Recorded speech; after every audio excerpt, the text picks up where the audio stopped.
Hello! If you're a long-time viewer of this channel, you're probably expecting a painting video. And that is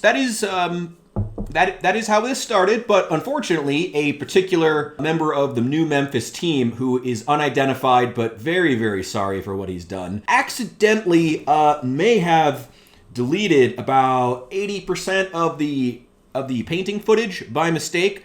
Again, we don't know who it was, but he does feel very, very sorry about that. But these Adeline Jackals that I spent multiple late-night painting sessions on were still absolutely worth talking about, so we're cobbling a video together. Especially because these are the final models that I had for this army, and I'm just really excited for the project to be over, and I wanted to come and talk to you guys about it. So, if you guys are just down to hear me talk about the army, talk about the lore behind it, talk about where the miniatures came from, and go over 3 units that I do really like and feel like I have a lot to talk about, in that case, my name is Richard, and the channel is called New Memphis. I am so glad that you could be here today. I'm not going to talk about every single unit because this video would be a little too long then, but I am going to go over 3 units that I really, really like and that I have a lot to say about. I think you guys will find interesting to hear about. But let's get to the exciting part first, and that's going to be the lore of this zombified Genestealer Cult army. Oh, sorry, 1 sec. And there we go. Far off on the fringes of the Imperium, deep in the blackness of space, an Imperium vessel is breached and boarded by a scouting party of Tyranids. However, resistance is strong, and the Tyranid party is hunted down, leaving 10, then 8, then 7, then 3, and then only 1 lonely Genestealer. After landing on a remote mining colony, our future patriarch departs from the vessel, ready to go off and build his Genestealer cult. But he quickly finds that radiation from the vessel's poorly shielded engine compartments has left him sterile. And on a completely unrelated note, a lot of those Imperium survivors would later die of cancer. Left with no natural ability to reproduce, our lowly Genestealer is forced to get creative. With the help of a mishmash of Imperium tech along with whatever else he's able to find, orc, tau, whatever, the patriarch finds it can hideously mutate its victims and puppet their corpses long after their flesh has rotted away. And with the help of its newfound dark sciences, this patriarch first takes over this mining colony, preparing this sector of the galaxy for the day the Hive Fleet finally returns. Oh, no, that's bright. That's lore written after the fact. If you want to know the real-life lore for why I tried this out, essentially, I first saw the Neophyte hybrids. They looked a lot like the trauma suits from Fallout New Vegas. I bought a pack of skulls. I'm just glad it went well. I rolled with it, and then I later incorporated it into some of the more complex models. The best advice I ever got when starting Warhammer was actually from Haywo here on YouTube. I think he also streams, but I don't really watch those. If you're going to build an army, you have to love the battle line. You have to love the regular rank and file troops. Don't buy an army based on one hero, based on one piece of lore. You gotta love the average rank and file troop if you're gonna finish building an army. And I do in this case, so I had the passion to keep going with it. I love the Neophyte hybrids. They're one of my favorite infantry units in all of Warhammer. Definitely, though, behind the Humble Skink, which is my #1 favorite. Oh, and I just totally forgot to even open my beer. Can you believe that? Ridiculous.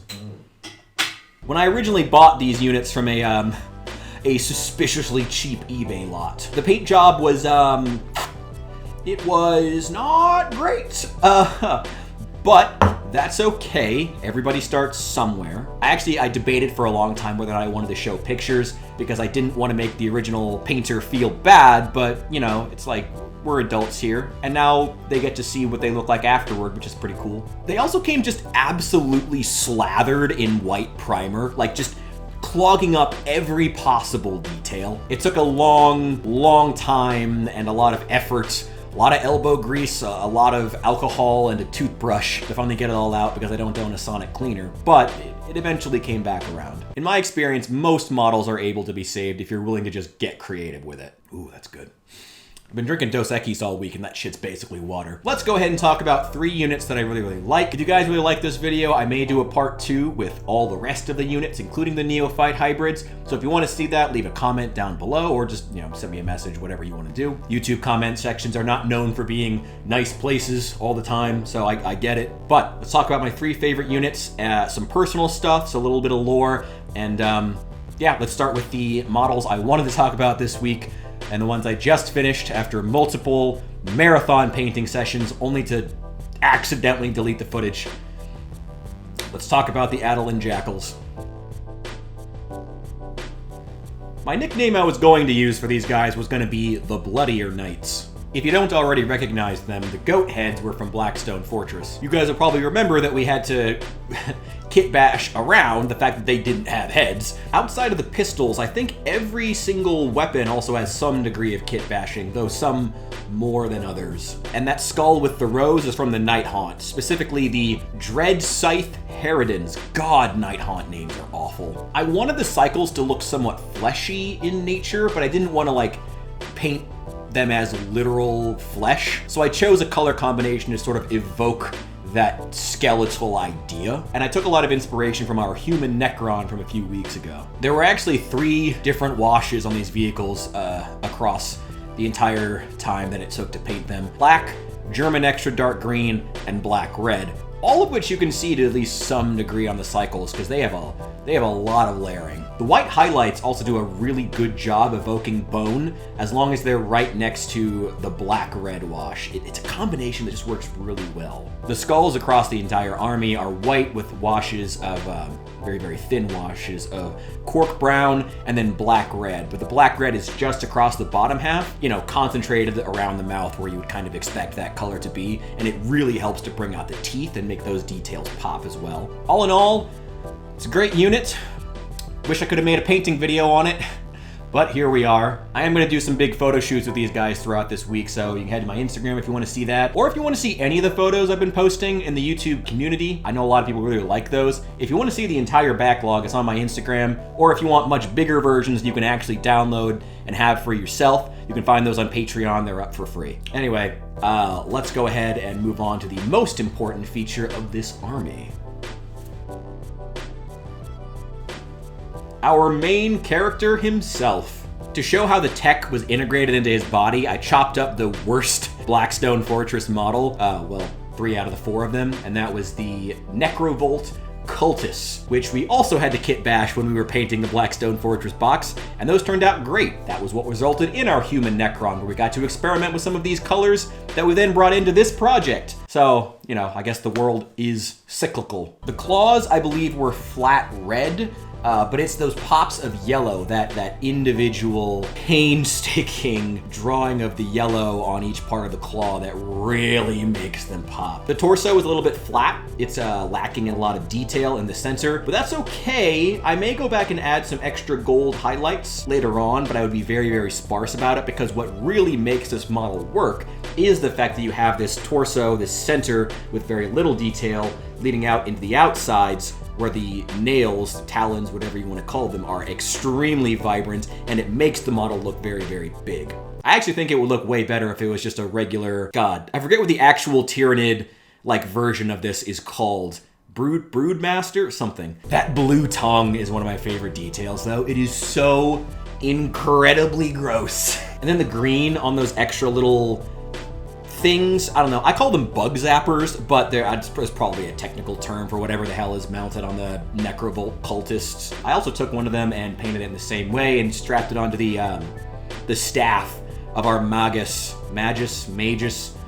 Necromancer. I don't know, I call him Skeleton John. I wish I could have brought in more of the lore. Like, I definitely got the tech stuff, but making him the sterile patriarch is something that's kind of hard to come across lore-wise. He just looks like a part machine patriarch, which is fine, and that's still cool and interesting. Maybe I just wish I could have put a little more lore stuff in there.